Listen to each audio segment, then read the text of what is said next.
E aí, galera, tudo beleza? Se você sempre quis entender a história maluca que deu início a uma das maiores franquias de games do mundo, senta aí que hoje é o dia. A gente vai mergulhar de cabeça na trama do primeiro Assassin's Creed. É uma mistura genial de história, ficção científica e uma guerra secreta que dura milênios. Bora lá? Pra gente começar, imagina só, e se todas as memórias dos seus antepassados estivessem guardadas aí, dentro do seu DNA?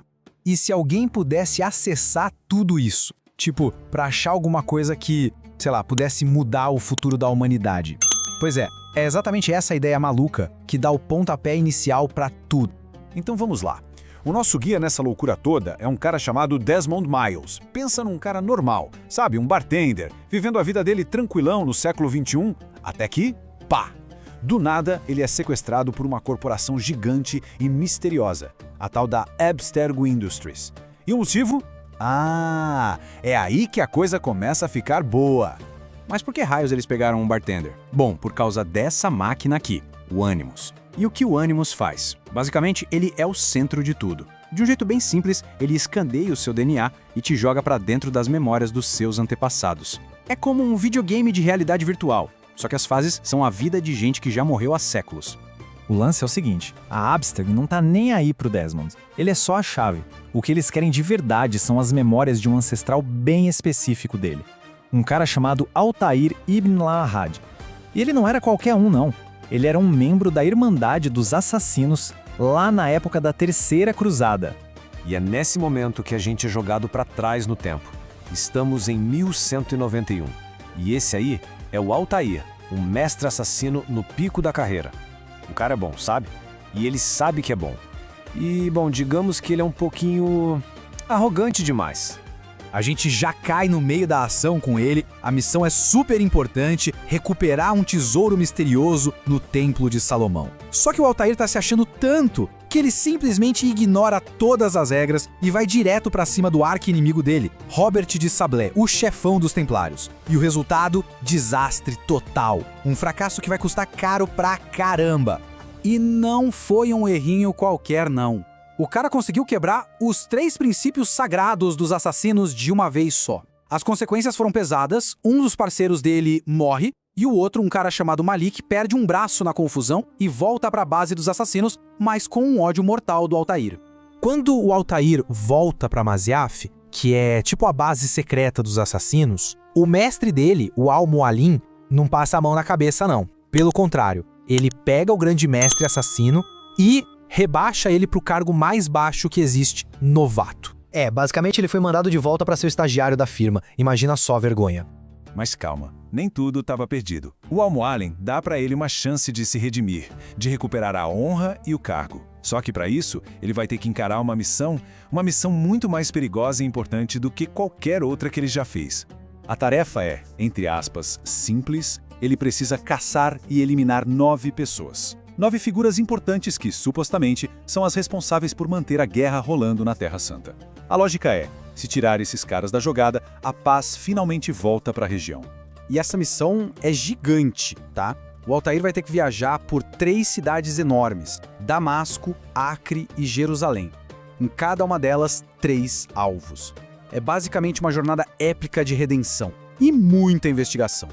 E é aqui que tá o coração de toda a franquia. Presta atenção, tanto os assassinos quanto os templários querem a mesma coisa no final, a paz. A diferença toda tá no como. Os assassinos acreditam que a paz só vem com liberdade, com o livre-arbítrio. Já os templários acham que o único jeito é o controle total da humanidade.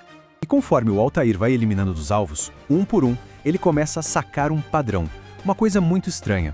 Ele descobre que todos os 9 caras, não importa de que lado da guerra estivessem, na verdade faziam parte da mesma organização secreta, a Ordem dos Templários. A guerra era só uma cortina de fumaça para um plano muito, mas muito maior. E aí ele chega no 9º alvo, o último da lista, o próprio Robert de Sablé.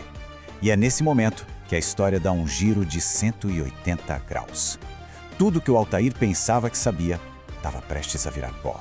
Com seu último suspiro, o Robert de Sablé joga a bomba. Ele diz: "Não fui eu que te traí, Altair. Foi ele, o seu mestre, Al-Mualim. É isso mesmo, o grande líder dos assassinos era um templário o tempo todo."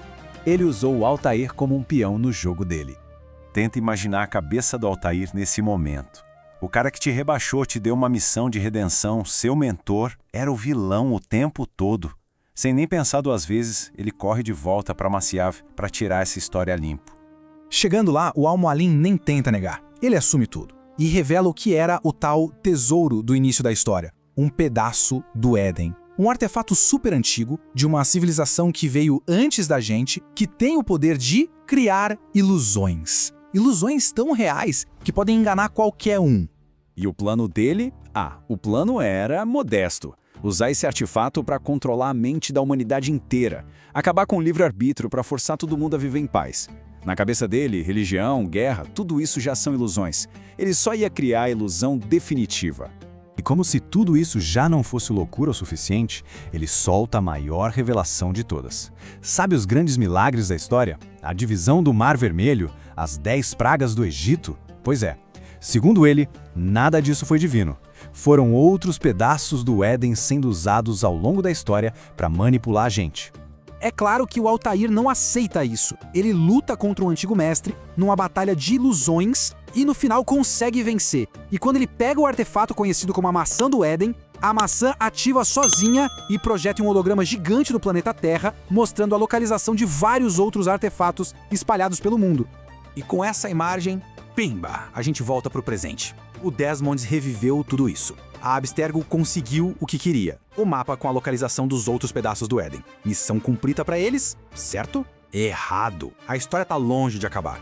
Ficar tanto tempo conectado no Animus causa um efeito colateral bem doido, chamado de efeito sangramento. É como se as habilidades e memórias do Altair começassem a vazar pro Desmond. Ele não só assistiu ao passado, ele começou a absorver as habilidades do ancestral dele, incluindo a famosa visão de águia.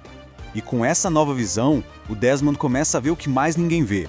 Símbolos misteriosos, mensagens bizarras escritas nas paredes do quarto, invisíveis a olho nu, aparentemente foram deixadas por outra pessoa que passou por ali antes dele.